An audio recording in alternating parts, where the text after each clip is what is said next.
Alors un PACS, c'est un contrat qui va organiser les relations patrimoniales dans un couple de sexe différent ou un couple de même sexe. On conseille de conclure un PACS, notamment chez les notaires, quand on voit un couple qui vient acheter son premier appartement ou sa première maison.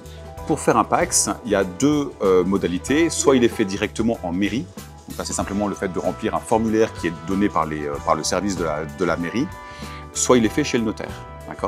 Le PACS chez le notaire permet de bien adapter le régime du PACS qui va être choisi par le couple et de l'adapter à la situation du couple, que ce soit beaucoup plus du sur-mesure. Le notaire va pouvoir faire du sur-mesure et adapter ça, c'est très important.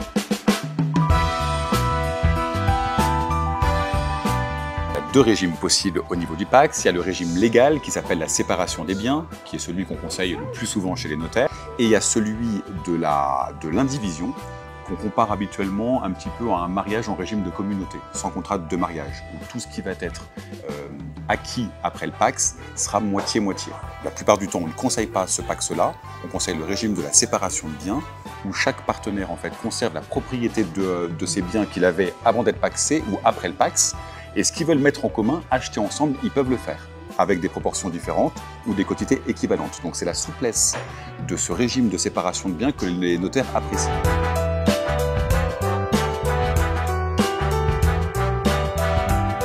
Au niveau fiscal, le PACS donne le droit, si tu veux, à une part supplémentaire au niveau de l'impôt sur le revenu, comme pour les couples mariés. Je rappelle bien que le PACS ne donne aucune vocation successorale, c'est pas parce qu'on est PACSé qu'on hérite l'un de l'autre, d'accord?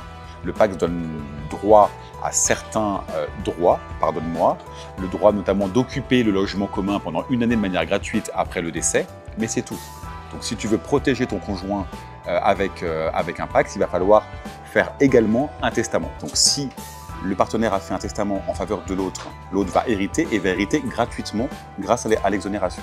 Le coût du PACS en mairie, il est gratuit. Chez le notaire, il y a un coût parce que l'acte va être enregistré aux impôts. On est entre 250 et 300 €.